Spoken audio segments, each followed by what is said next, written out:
Hi. This is Steve Gillmor. This is the Gillmor Gang, and we've actually, this is not one of those weeks where nothing is going on. And to reveal that, I want to just introduce everybody, and then I'll pick somebody to kick this off. So, starting to my extreme right in San Jose is Kevin Marks. Welcome, Kevin. Hi there. Nice to see you.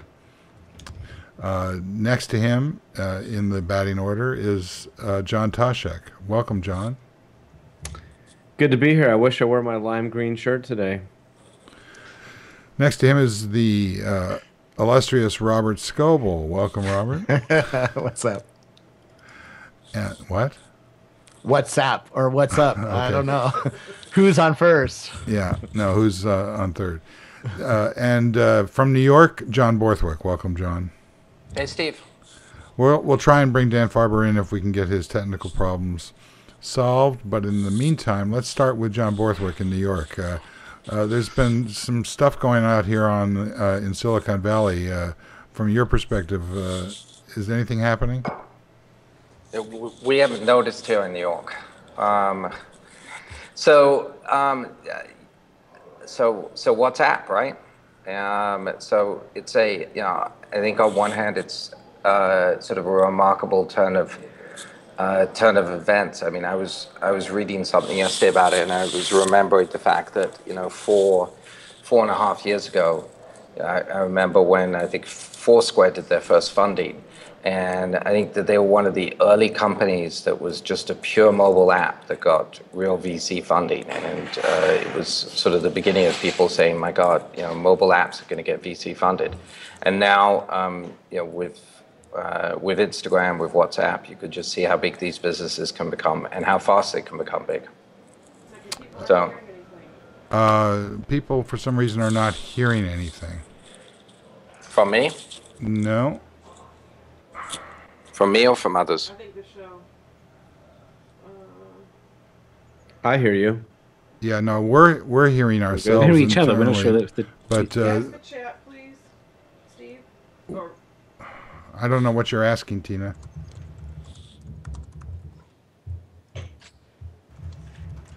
Okay, well, I think we're going to have to re-rack, unfortunately.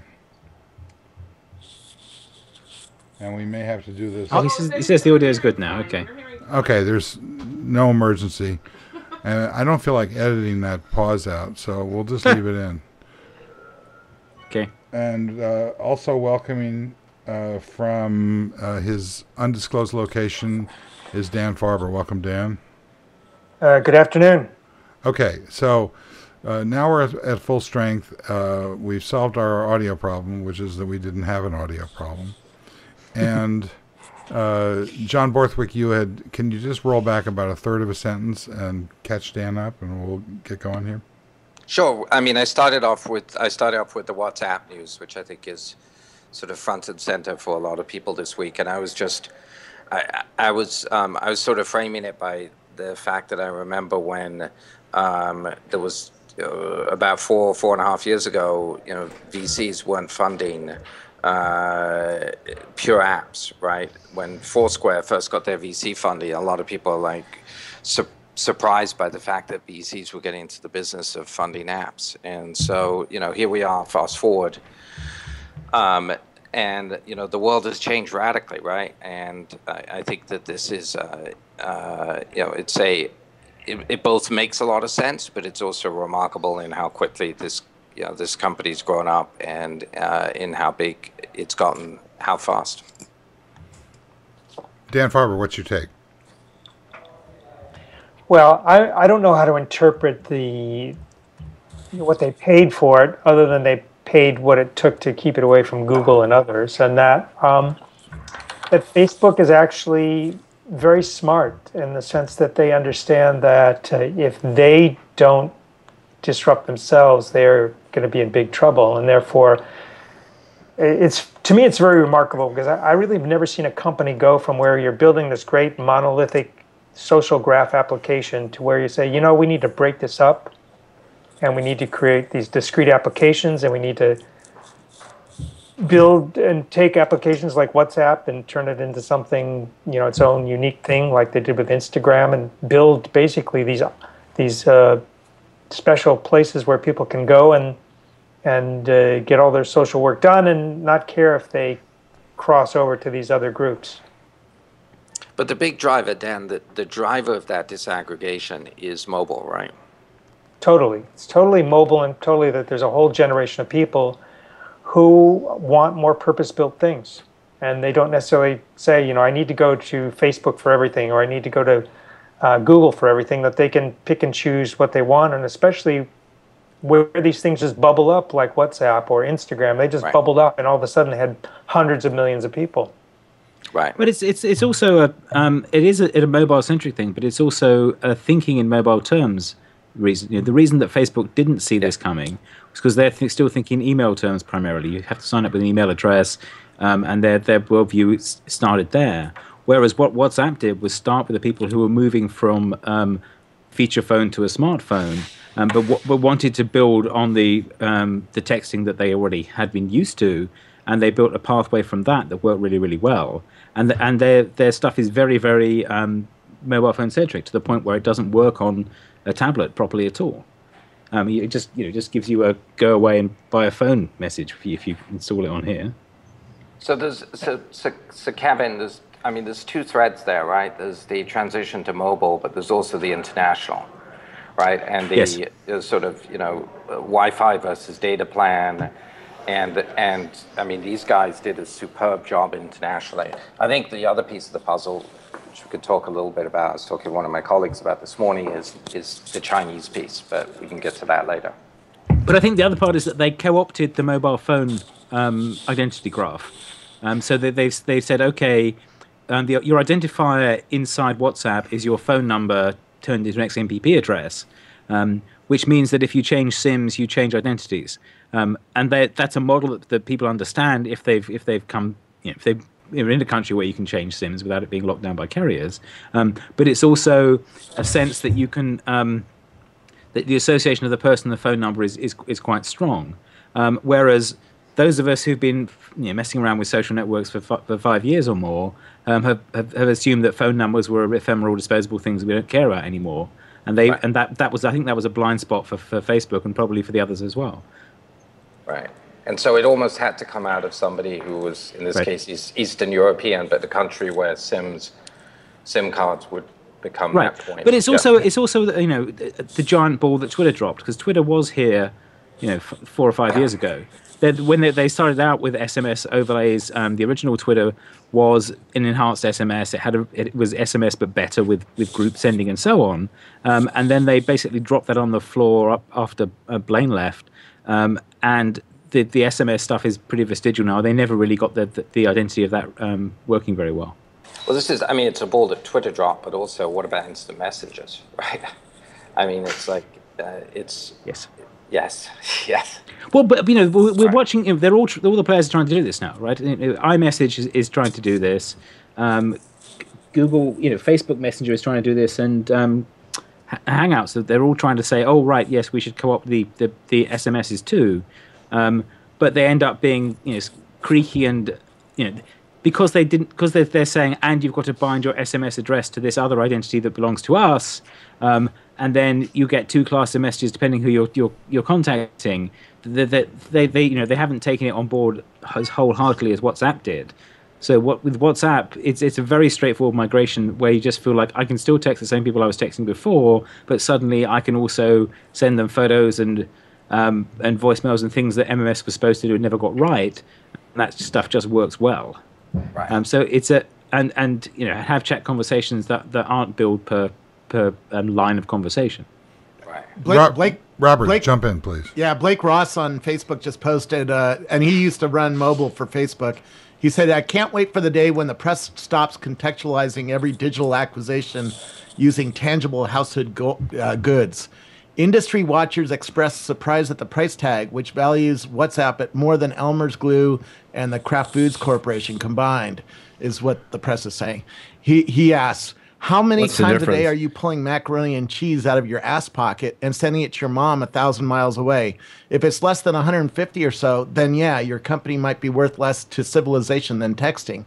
I thought that was an important point that, you know, when you get people addicted and they spend many minutes per day on your app, you have value. And here, Facebook paid $40 per user to acquire this app. Instagram, by the way, was $116 per user when Zuckerberg bought it. Now it's, you know, Instagram's grown a lot since it was acquired.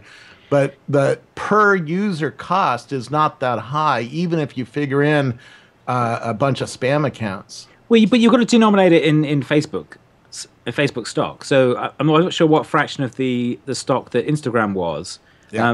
Facebook I think it was smaller. I'm sorry, this. Instagram, I think was mostly cash, but I might be. But wrong no, about but the point is that the valuation, you know, they got given on the order of $1 billion when Facebook was worth what, 20 billion?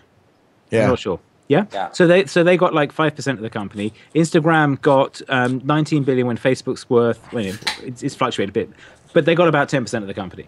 So if you measure it in those terms, this is twice as important as Instagram to Facebook, and those are definitely the terms. Yeah, I don't agree with that. So there's Kevin. There's another way to measure it. There was which is again has its flaws, but it's interesting. Is price per user. Right, so the WhatsApp deal, I think, was at $42 per user. I think Viber, which is worth talking about too, was around $9 per user. Right. And Facebook today is at I think 140 or 145, something like that. Twitter's around 120. And I think the Twitter comparison's interesting. But you know, if you run those metrics, it says it's cheap. But then again, I mean, it is biased by the fact that that assumes that a user of WhatsApp is as engaged and as ultimately as monetizable as a user of Facebook desktop, which I think is. Well, let me ask this: Is I think WhatsApp WhatsApp users are fairly engaged. actually? Yeah, addictive? go ahead and hold on. Also the Spend users all their are, life. I'm going to turn everybody off. Mostly Mostly users, not but are Silicon people Valley using it in the way that? Okay, I'm just muting everybody. John, go ahead. The people using it. I've John? seen a ton of people experimenting with it. I don't see like all the kids using it or anything. It's What is it? 320 million daily active users, so there's a lot of people using it, and people tend to use those things a lot. It's on their phone, it's mobile, it's how they communicate with their friends, family, colleagues, whatever, and especially Is it the outside only the thing US. they use, and is it that pervasive? It's, Well, what's interesting it's to me all my is the family fact in England that use it. This is a company they acquired which doesn't believe in advertising or commerce or other ways to make money from their users, and that they believe agree. that they can charge a subscription fee. So think about this. I wrote this yesterday, that this could be like a little bit of a Trojan horse for people who want to charge subscription fee for apps, not the kind you get in the App Store, but kind of the apps that you use every day in your personal life and that you find them valuable. So they're charging $1 a year. Well, what if they charged $1 a month and you had 1 billion users for $1 a month? That's not a bad business. Well, I liked your piece yesterday. There was also another one that said this is Facebook's way of just getting into people's wallets to begin with to, open up an e-commerce channel with 1 billion people, which is probably worth 19 billion alone. But I mean, is it the only app? Is it the go-to destination app, or is it one of these apps that could potentially come and go because it's not the intellectual property is not there? Well, it's more about building a brand, and once you have people using it and it cascades like that, it lasts a while. If you look at how Facebook took off, or how Twitter's taken off, or how Twitter has taken off, that they can be very sticky. But you're right; they have to keep running very, very fast.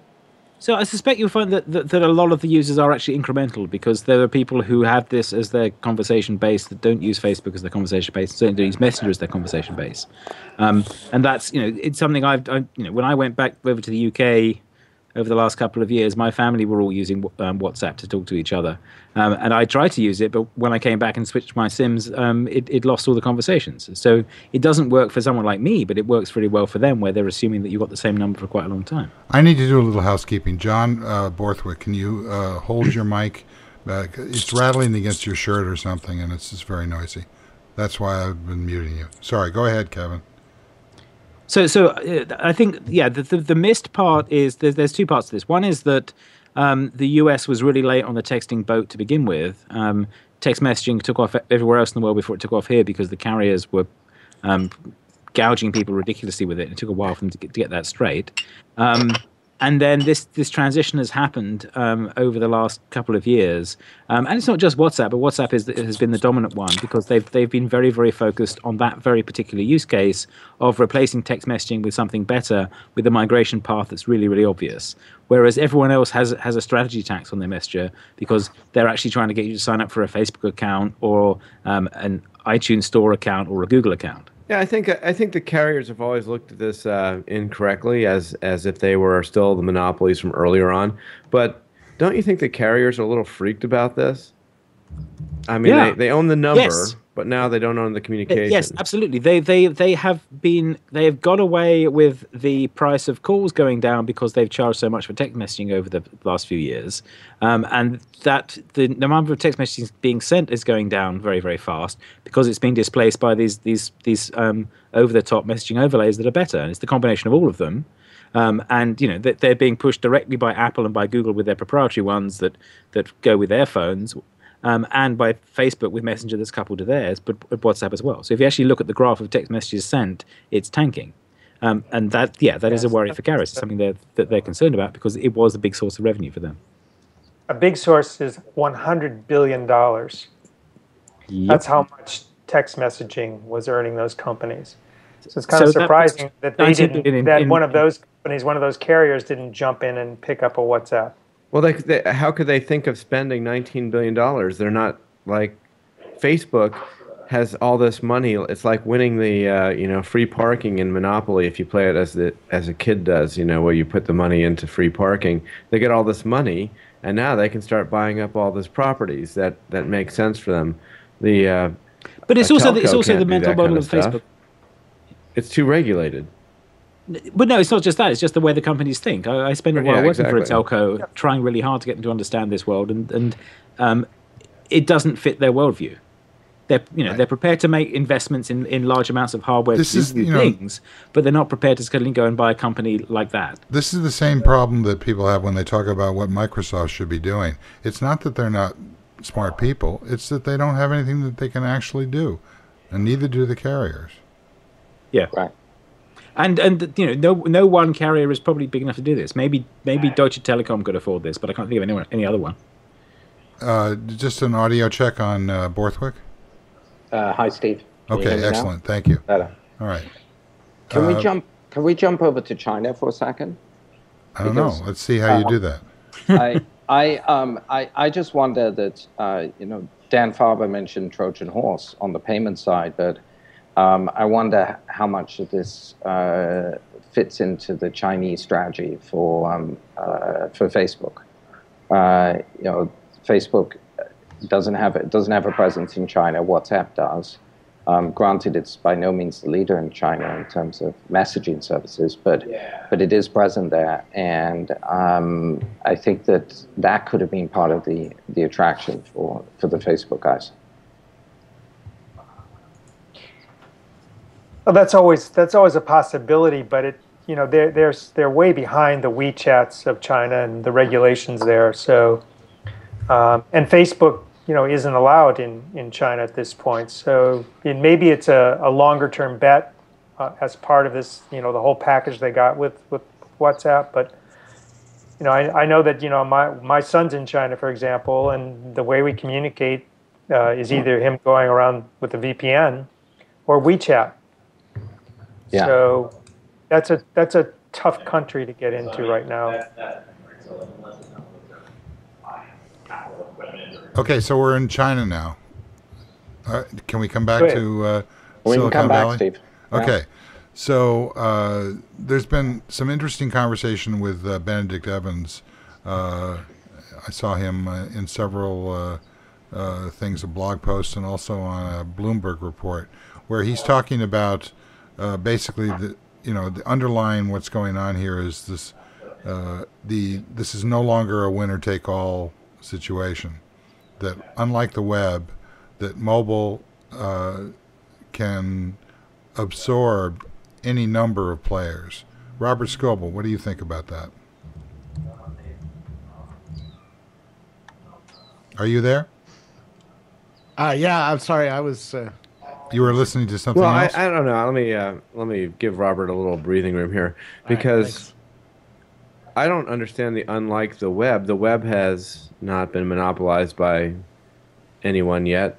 I mean, I guess the number of companies are shrinking, but I do agree with the other part, is that it's a kind of a wide open field, but I think this stake in the ground makes a lot of other companies reactionary.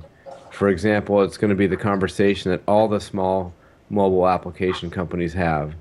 They're probably asking themselves now, are they going to build their communication channel in WhatsApp, or are they going to try to invent it themselves? Are they going to be tied into Facebook login, or what are they going to do? What are their alternatives? And I think that stake in the ground leads a lot of the companies, startups and the like, to think about how they're going to go to market and what's the best thing for their customers, or just to facilitate getting more funding, or whatever they need to do, their exit strategy. So I think it's a big stake in the ground. And obviously it's financially a big stake in the ground, but I also think it's one that's hard for anyone to catch up on right now. So, John Barthwick, what's the impact on the venture community? Well, let me go back to the Benedict Evans comment, because I think I read it as slightly different. Benedict has argued a couple of things. First of all, is that unlike the Windows, at this point in the evolution of the desktop, when the platform wars were settled between when Microsoft, IBM, and Apple, you kind of could look out a fair distance on the horizon and get a sense of where things were going. At this point, the platform wars have been won. iOS and Android are fully entrenched. It's hard to argue that the BlackBerries of the world, or even the Windows of the world, are going to make a real dent in those markets. But yet, it's very hard to look out and on the horizon and know what the hell's going to happen, right? It's like there's still a ton of opportunity for small companies to come into the space. There's a piece of analysis that we did a couple of weeks ago here at BetaWorks, and I'm gonna post some of this in the next couple of days. But I'll give you a very quick summary. So what we did is that one of the metrics, or the ways that I think about what we do here at BetaWorks, is we're obsessed with the home screen and with building apps that people have on their home screen, right? So the top screen of their phone. And so right around the new year, a lot of people actually post their home screen. They do screenshots of their home screen and they put them out on Twitter and Instagram. So what we did is we scraped 1,000 home screens, cut them up, did a bit of OCR, got some human OCR to analyze them, and then categorized all of them and looked to see what percentage of our apps were on this particular sample of home screens. Granted, it's a skewed sample. Not everybody in the world is going to tweet out their home screen. So it's skewed towards early adopters. It's also skewed towards Twitter and Instagram users. But with all those caveats aside, the data was fascinating. And one of the things that came out of it is that, well, I can give you a few blurbs, which I found fascinating in it. Number one is that the degree to which people have switched the core apps on their home screen. In other words, the Apple default apps. They've switched away from calendaring, from messaging, from email, from note-taking. All of the core Apple apps is it's a really big number, right? And if anybody wants, I can go through app by app. But it's on average, most users have switched out at least one of those core apps, and a lot of users have switched all of them out. And so they've replaced email with mailbox, or they've replaced the notes with Evernote or something, right?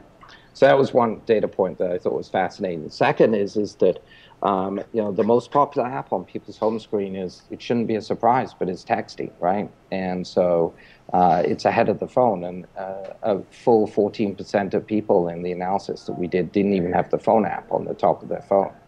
And so they don't even view this device as being primarily a phone. They view it as being a computing device. And so if you sort of weave back around to WhatsApp, in our sample, WhatsApp had about a 10% or 11% penetration on the sample that we took. Facebook, all of its apps combined, which, prior to the WhatsApp acquisition, was the primary Facebook app, the Pages app, the Messenger app, the Poke app, and the Instagram app, right? Those 5 apps made up about 68% of people in the sample had a Facebook app on their top screen.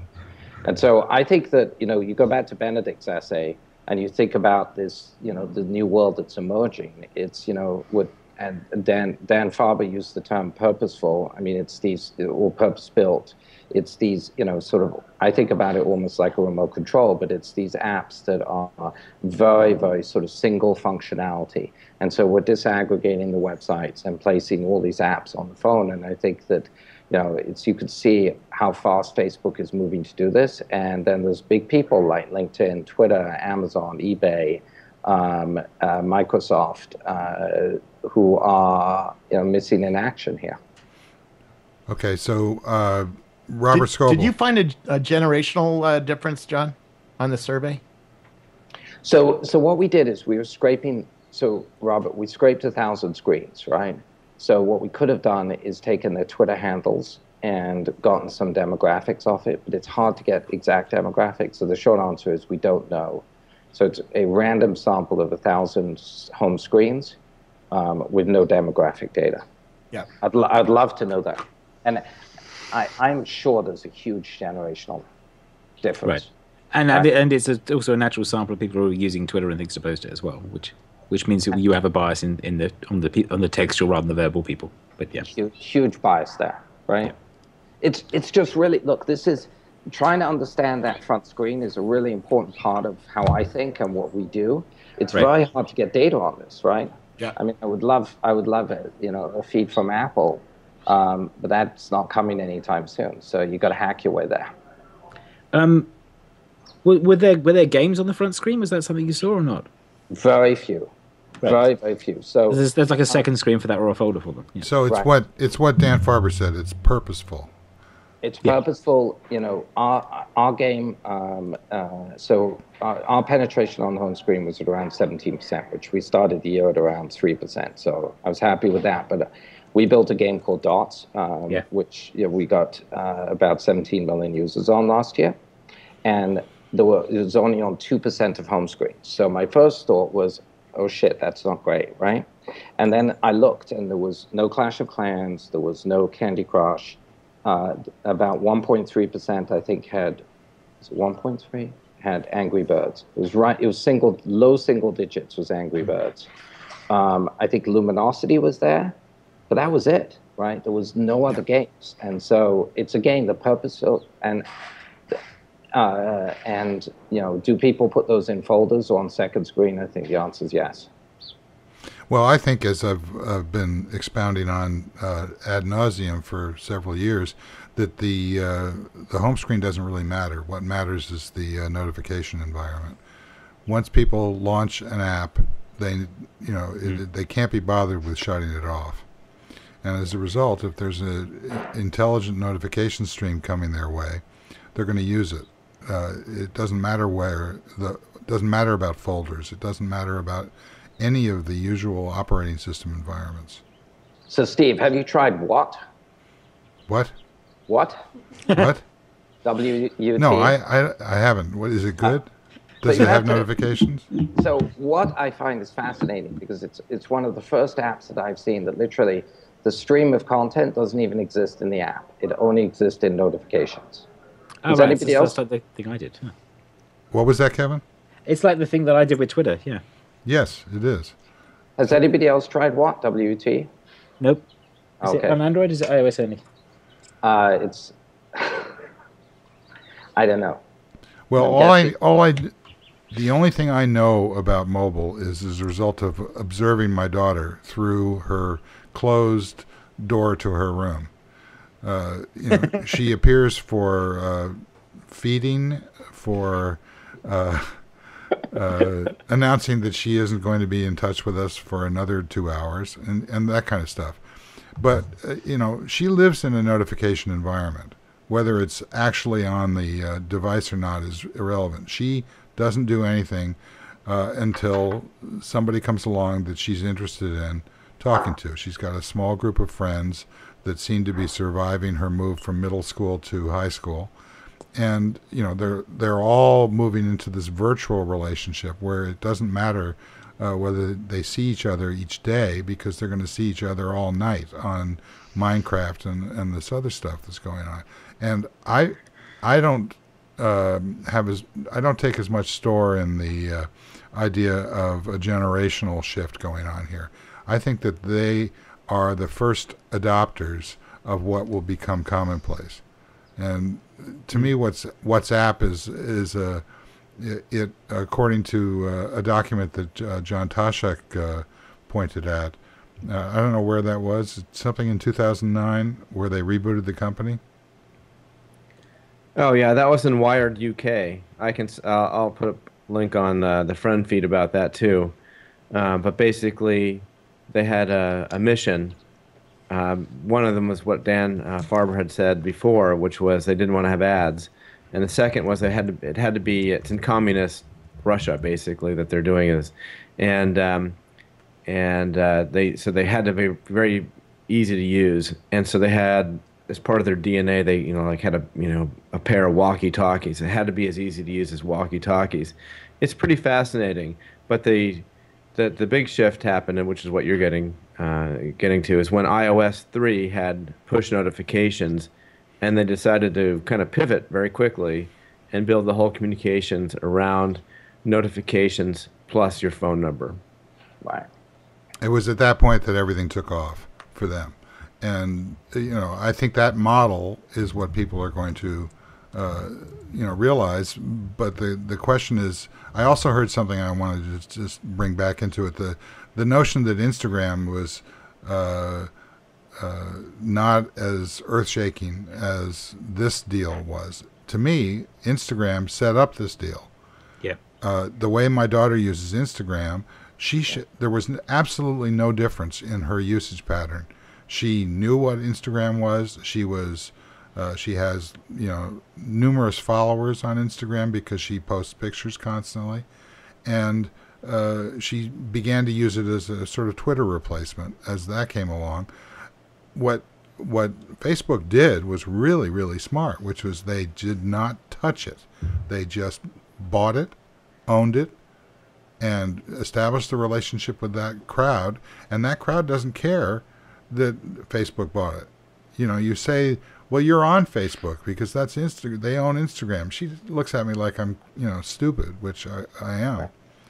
But I think that model is going to be what I was trying to get at with asking Robert the question about this, that the platform wars are over, or they're not going to be shaking down to a one or two winner scenario like the web has or had, because that's a little bit flawed in the sense that as we just saw this week, that you have an independent company and it gets bought up by Facebook, so that the game now has escalated to, rather than build it yourself and build some great monolith, you look for people or companies that might be disrupting you and take them out. And so you grow rather than organically. That's the Cisco playbook, right?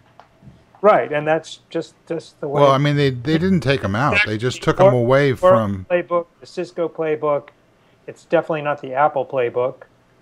But I think, Dan, the difference is that this happened in Web 1.0 too. But in Web 1.0, it was sort of taking them out to try and integrate them into the core platform. Yeah. And I think that I mean, this is an extreme view, but imagine if only thing Facebook's done is replace the shareholders. Right. I'm not. I think over time they may do more, but with Instagram, if you could argue that that's sort of what they did, right? And so for a long time, YouTube, same thing. I think even today, YouTube, same thing.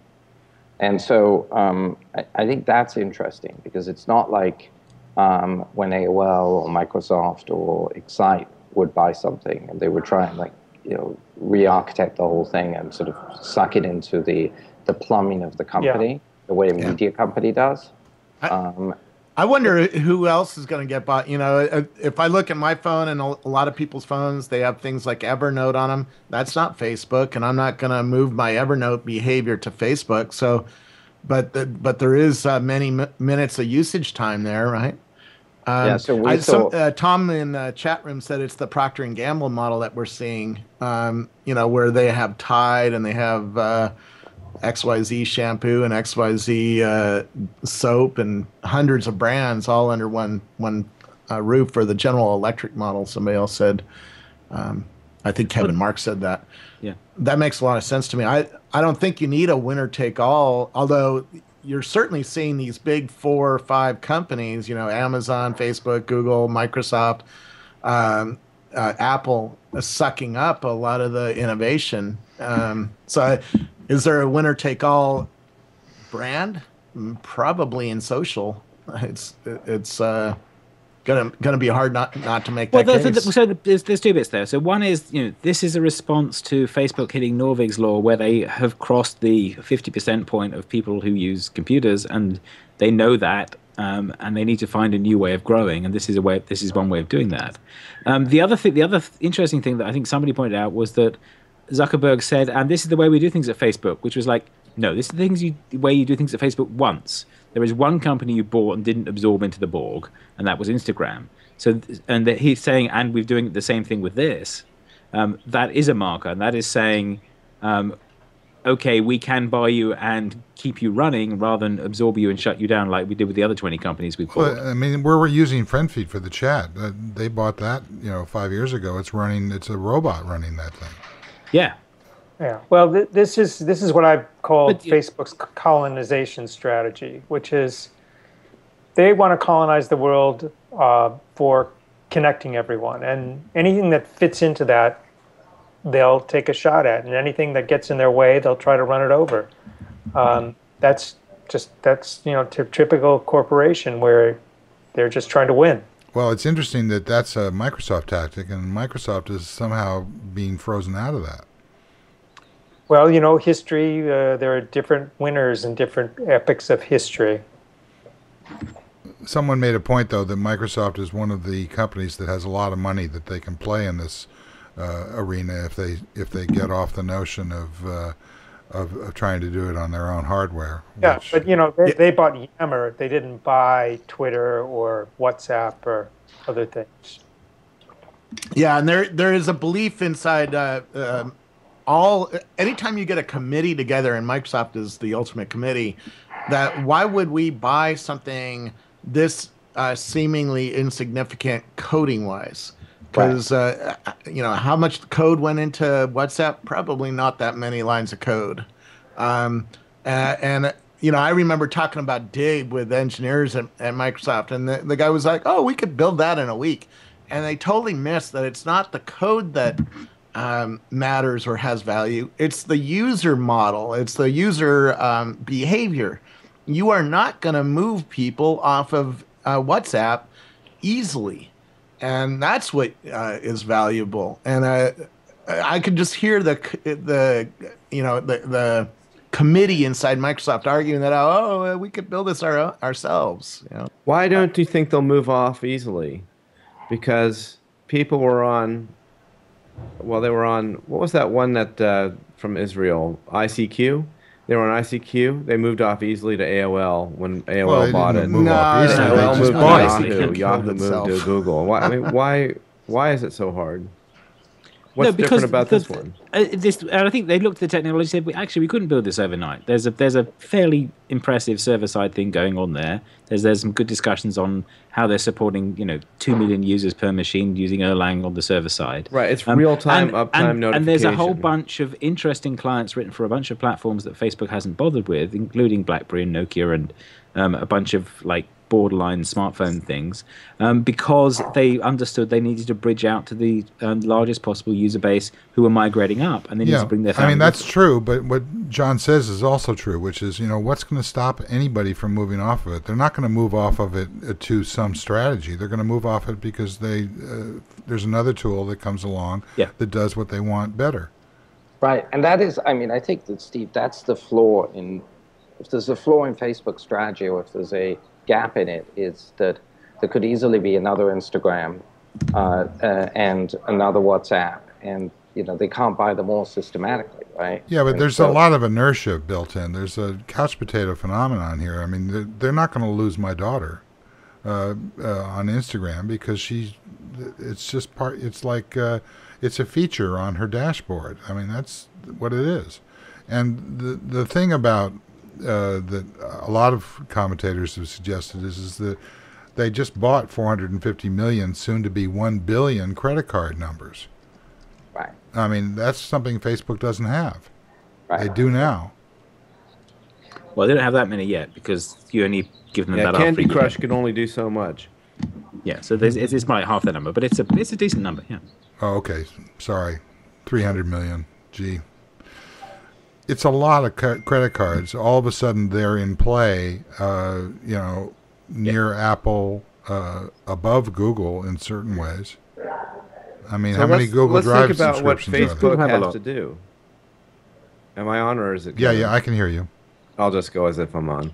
If we were Facebook, the biggest thing they have to do is get this stuff implemented and integrated into other parts of the system. It can't be an appendage, which is how they say they're going to treat it. That's what Zuckerberg had said in his notes, or his public. No, he didn't say it would be a separate company. There's a distinction there. I think that's not the right way to do it. I think they have to very quickly integrate it. What would you do to integrate it, Kevin? So the point is that they didn't say it's a pain. They said they're going to keep it running independently. They're not going to shut it down and cause the users to migrate out.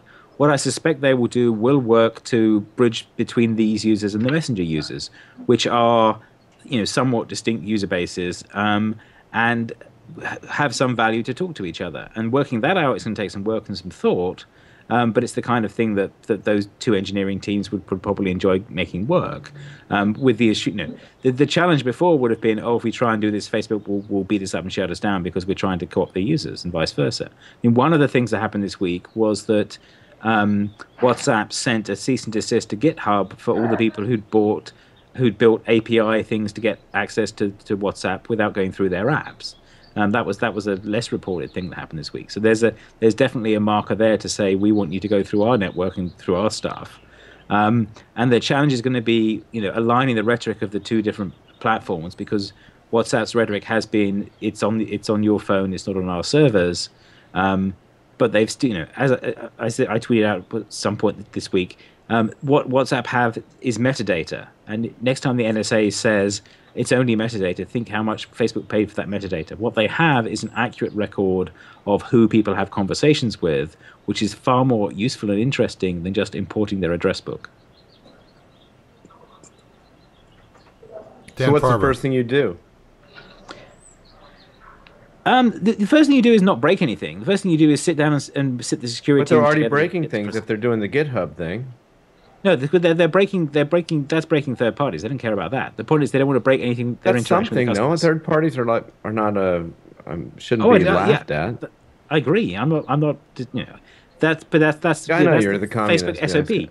Facebook's API has got more obscure over the last few months. If you go and try and look for how to auth into Facebook now, it's got way more buried than it used to be. So there is definitely a proprietariness creep there that is being coupled here. All right, I still don't know what you do first. What's the first thing you integrate? Is it the first thing you integrate is game Messenger timeline? No. The first thing you do is integrate it with Messenger. You make a way for WhatsApp So people tell to me talk about to this Messenger thing. with doesn't Like every confuse once in Messenger. a while, I get this thing that says, "Hey, would you, like to facilitate your communications? Would you like to download Facebook Messenger?" And I say no. So you don't Why use should I Messenger. do that? Okay. Is this going to replace that? So you should use Messenger. You should try it to understand it because Messenger is actually very good. I did Um, it. It's fine, but it's just nothing that I really need. GChat's better. GChat's better if you're logged into Gmail all the time. If you're logged into Facebook all the time, Messenger's better. It's got the same balance of usage of Well, it works on the phone. of course and it works I'm logged into browser. I'll tell Gmail. you, I switched Yes, several you people are, but from your kids aren't. Google Slow down. Messenger Go ahead, Robert. over to Facebook. The notifications are better on the Facebook app, and it's faster, and it's a nicer app overall. And the floating heads on Android is really good. Yeah, the other thing is almost everybody is on Facebook. It's really hard to get people off of Facebook and onto something else. There's a lot of people on Gtalk too. I end up running them both. But Yeah.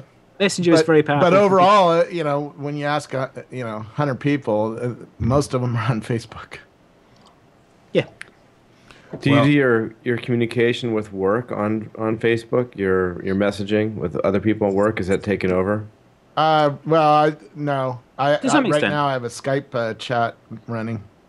Yeah, a lot of people use Link, so Link is probably growing in market share. Because people just need to communicate better in a facilitated way, which is the Benedict Evans thing. I'd say Well, that's if why you're Slack using is interesting. Chrome, then you're going to be logged into Gtalk, and you'll probably be using it on your desktop. If you're on your phone, I do talk with people at work on Facebook. It's just not the default usage pattern. I also don't work with I don't many like people, it when it interferes with work. I'm the wrong one to I ask don't like the parsing of it. I assume I'm in a rarity there. I'm not normal, but I agree. I think that they should. I don't know. Is Jabber going to come back and combine all these things together? I don't know. I think that They will, Jabber. what WhatsApp I think the does message is gives Facebook a whole new mechanism to talk to people and replace things like Gtalk. Yeah, And well, I without agree with that. interfering with the Facebook paradigm of like, hey, you're using Facebook at work again, that type of thing. Yeah, I agree. I think it's WhatsApp is Gtalk for apps, and I think that's why it's going to be a huge evolution. I don't think it matters what app you're in as long as you have notifications. Yeah. But because you will find that the point is that different people are in different apps by default, and you end up accommodating to where they're trying to talk to you.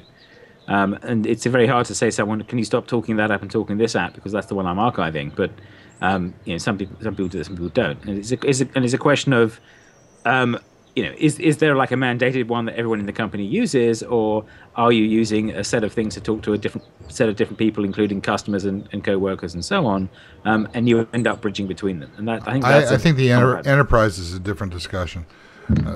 Just in terms of this ubiquitous, mobile, focused communications environment, I think it's app to app, and people don't care about the rest. John Borthwick, what do you see as the next steps that you think that people in the venture community are going to take as a result of this deal?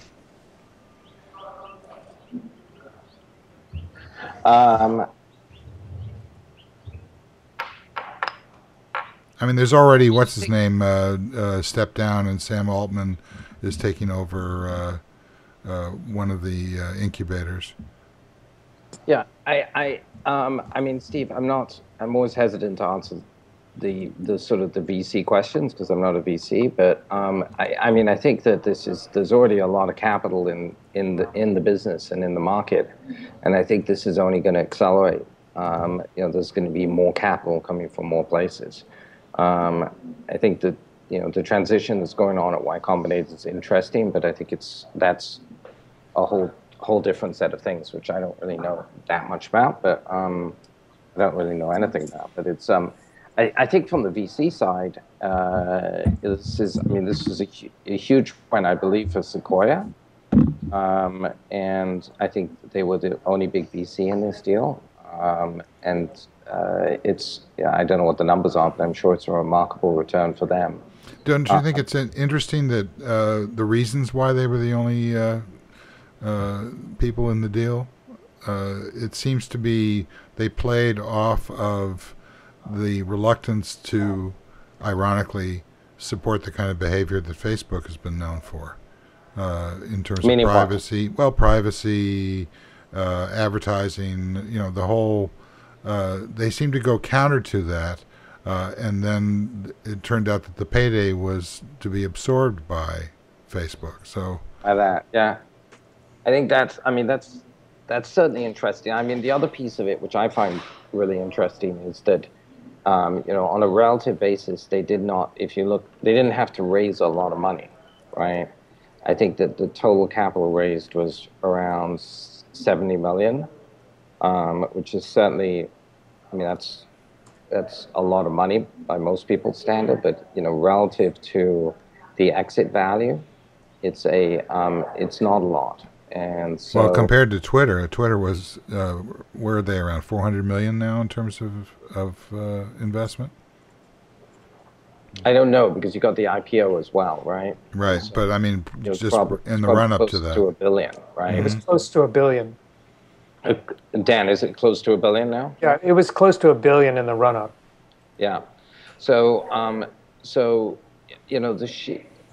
one of the things which I'm fascinated by, and we at BetaWorks, we're big fans of for pretty obvious reasons, is just how big you can grow things, with really small teams. And so the WhatsApp team, I believe, was 50 people, of which half of them were customer service people.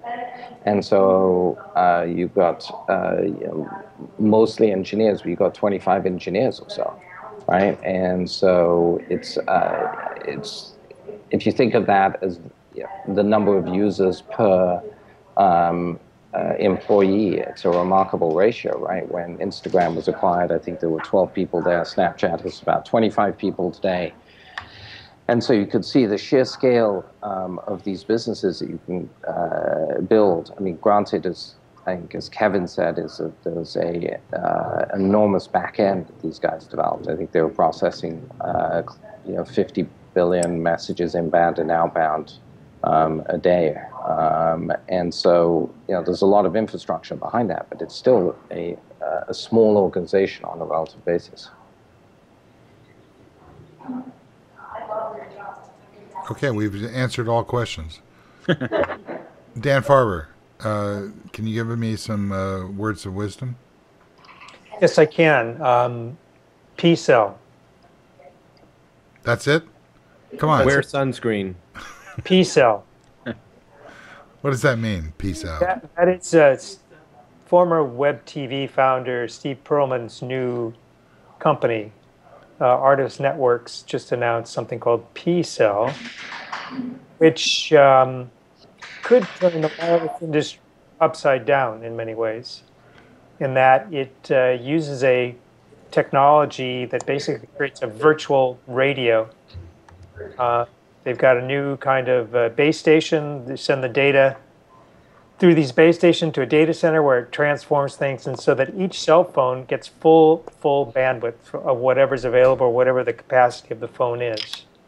That's a huge potential deal if it actually works. But if it actually works, it seems to be an announcement about something which hasn't actually been tested by anybody. Well, it's been tested, I think, internally by the company. They're going to wire up San Francisco with 350 stations on rooftops across the city, and that'll be a good test as to whether this works. And if it does, it means you won't get a lot of dropped calls. There won't be as much congestion, and every phone, you'll be able to stream whatever HD video you want without compromise. Okay. Robert Scoble, do you have any P-cell recommendations? You have to have seen something new. I was muted. Yeah. Buy an Xbox. No, Apple just bought the company that owns TestFlight, but that's a minor little footnote on this week. What did you say, John Toshak? I hope. Oh, go ahead, John. Yeah, Robert, I was just saying that I hope they look after it. I hope they keep that running, right? I mean, they already shut down, or they announced the date of the Android version shutting down, but test flights are, there's Hockey app and there's alternatives out there, but it's an important piece of the developer ecosystem, and I hope that this means that Apple actually is going to extend that. What about the announcement of that Amazon may be doing a set-top box? Launching in April. Well, I hope their UI is better than the crap that they've put on other set-top boxes. Because the Amazon UI I get on my Blu-ray player is a joke. Well, there's a vote of confidence. Right, and the UI on the Kindle Fire is also a joke, right? I mean, they're just not they're not that good at that, right? So, is Amazon going to be the one that we beat up on now? The BlackBerry is imploded. Well, Netflix has got this stuff working really, really well, and Amazon just needs to copy it, because if you try and do the Amazon streaming stuff, you have to click 6 buttons and half of them do the wrong thing. Just hit the Mayday button, Kevin. Come on, seriously. What is the Mayday button? There isn't a Mayday button on my Blu-ray player. What is the Mayday button, John? What's a Blu-ray player? The Mayday button. It's a set-top box that's attached to my TV already and runs Fire software. HDX. It's what I watch. I watch Netflix on, because it's got surround sound attached, which means it plays the Netflix stuff in 5.1. So you use it as a set-top box. So yeah, that's what I'm saying. I think Amazon doesn't have user interface, because even Google Play looks much better than Amazon.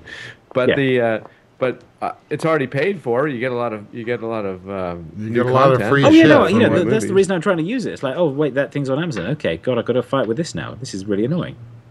It doesn't make me want to buy anything. It's a new world. I think Google coming out with that set-top box is. What is that thing they're coming out with, Kevin? It's not a set-top box.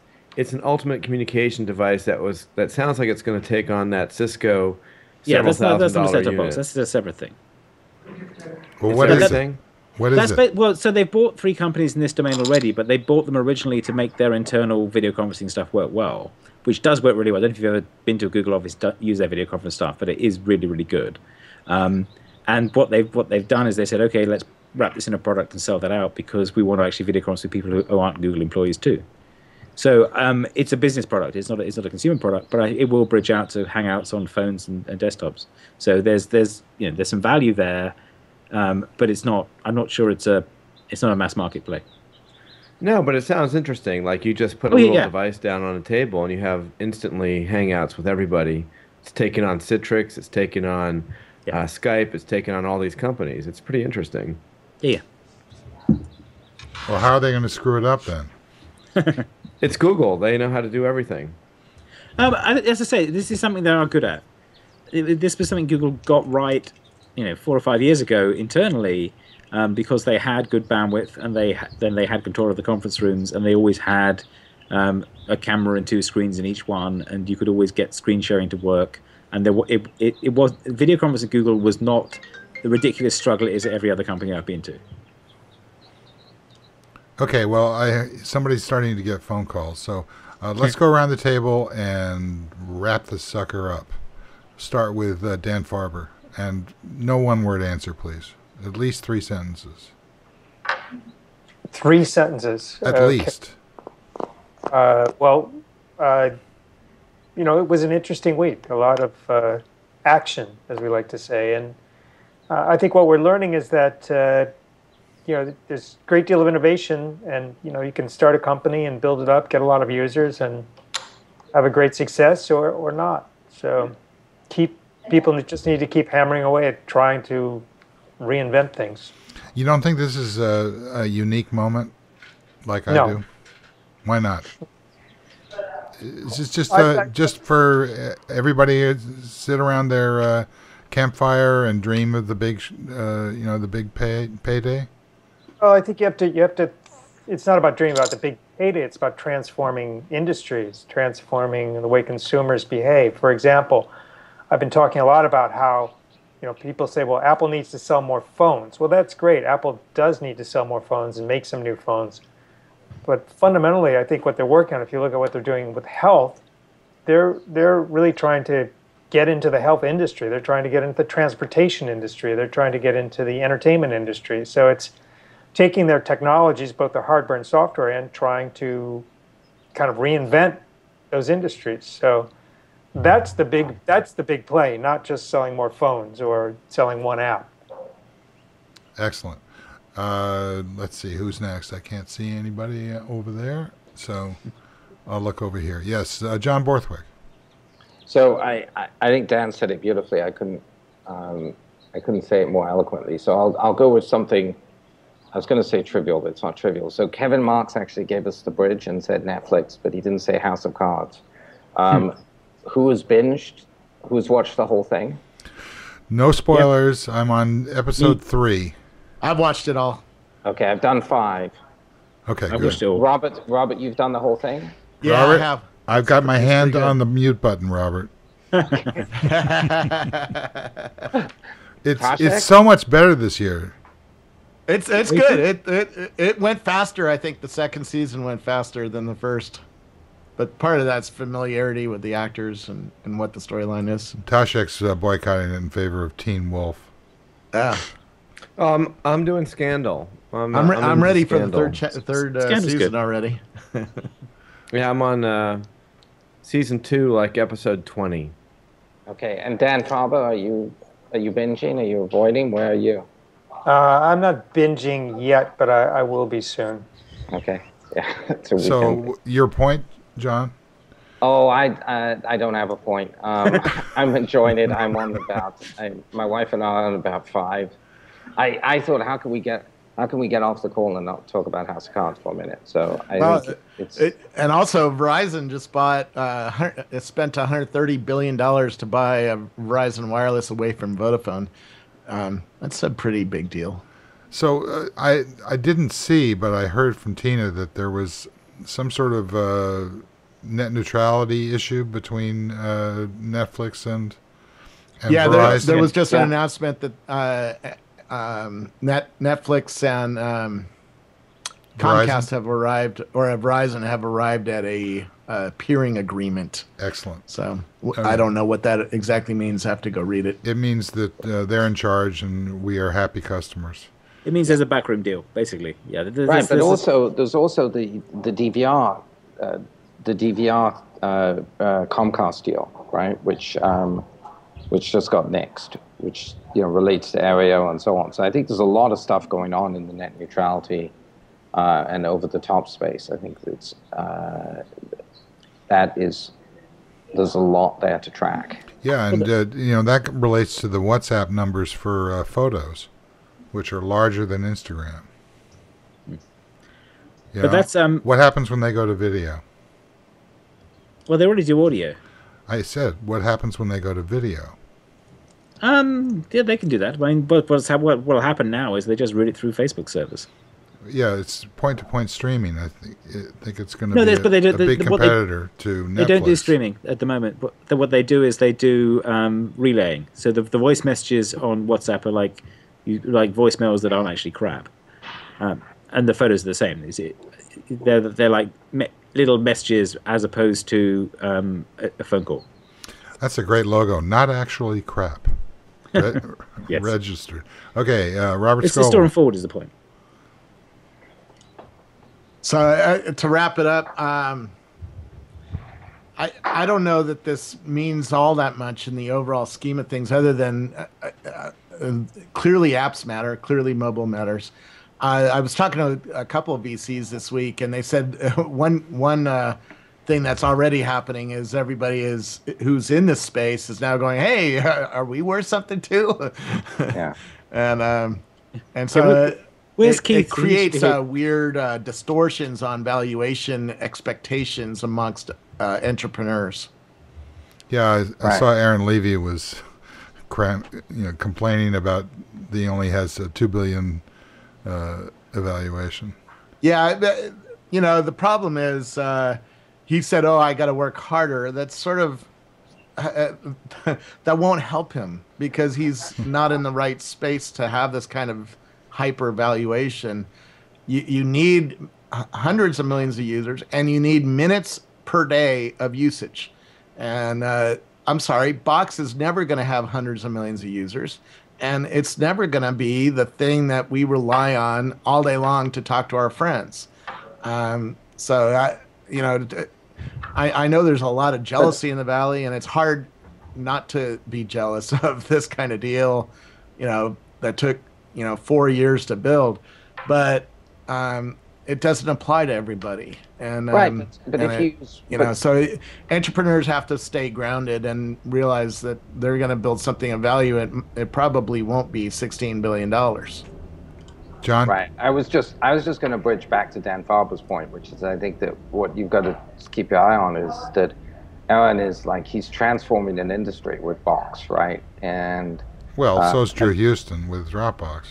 Right, and that's what's important here, and I think that the actual valuation, it's like somebody said right at the outset of the call, it's what was necessary to acquire it, right? It's like there's a very if you're in this space, we had a small company which we were a seed investor in called Group Me, which was a fantastic company, which was sort of in this space, but was in the messaging space. It got acquired by Skype for numbers way south of what WhatsApp did.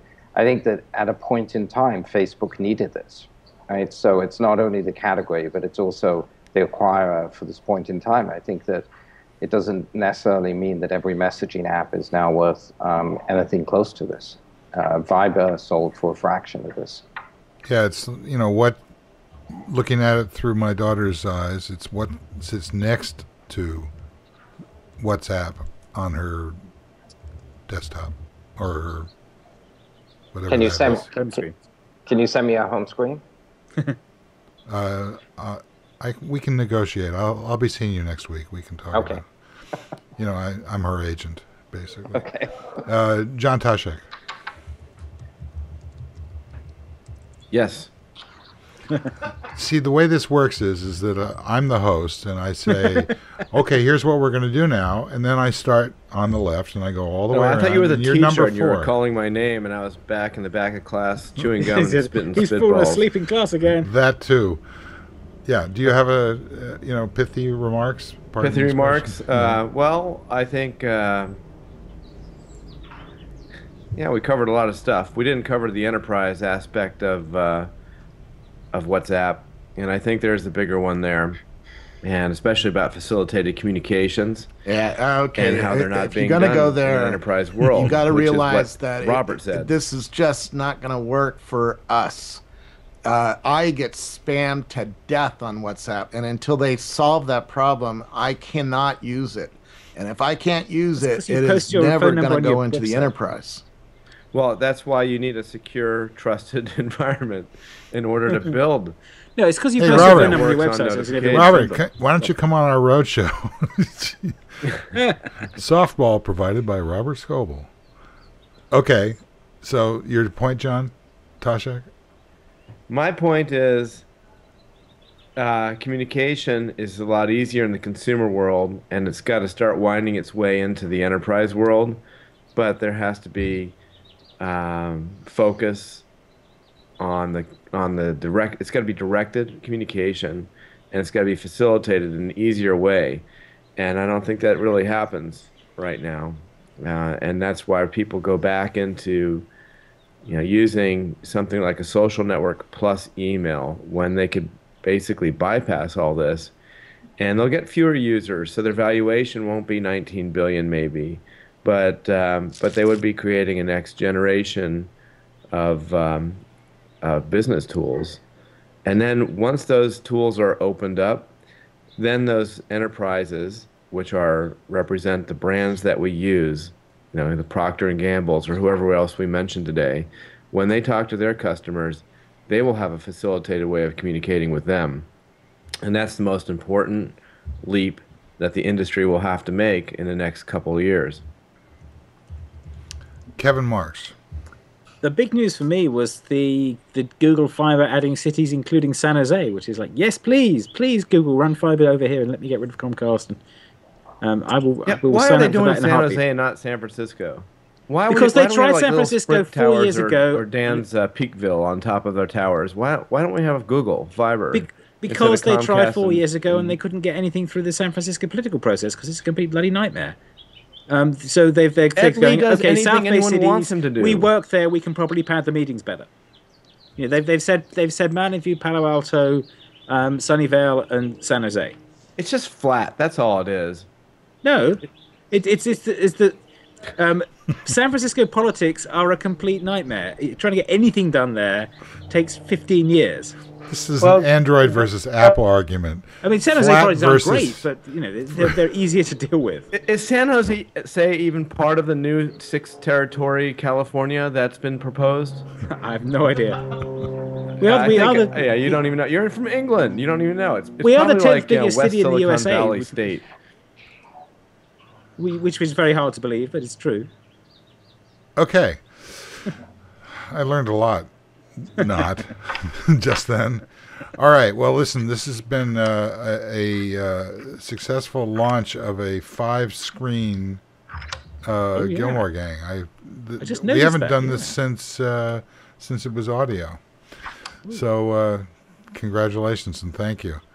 I want to thank our supporters. I'm going to be very careful about that, starting with Salesforce.com, who has got some amazing stuff that's going on that I can never talk about, so I have to wait for other people to talk about. And so in that context, I'd like to thank John Toshek for laundering our internal conversations effectively. It's because I have no idea what we're talking about, so I can just say whatever is on my mind. Okay, excellent. I want to thank Newtek and their TriCaster, without which this would be impossible, and we haven't even scratched the surface yet. So, Philip Nelson, please call me. I need some technical advice, or we do. I want to thank Ustream.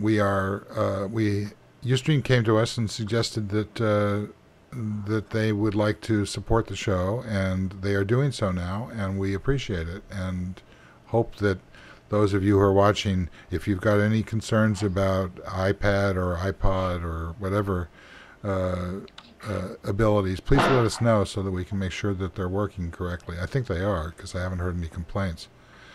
I want to thank, the people on the show. Who knew? I'd like to thank Dan Farber for his sage advice. I'd like to thank John Borthwick, who I'm looking forward to seeing next week in New York. I want to thank Robert Scoble. And I've already thanked John Toshek, and I want to thank Kevin Marks, who was very talkative. Thank you. Okay. I want to thank our producer and director, Tina Chase Gillmor. That's her. And I want to thank the chat room, as always. We are endeavoring to figure out how to extend the chat room in terms of this wonderful entrance to the world of apps. And please stay tuned about that. My God, what was that? That was an Android burp. Let's see that come again. Okay, thank God it's Friday, right? Thanks to everybody who showed up, and especially those who didn't. We'll see you again next time. Bye-bye.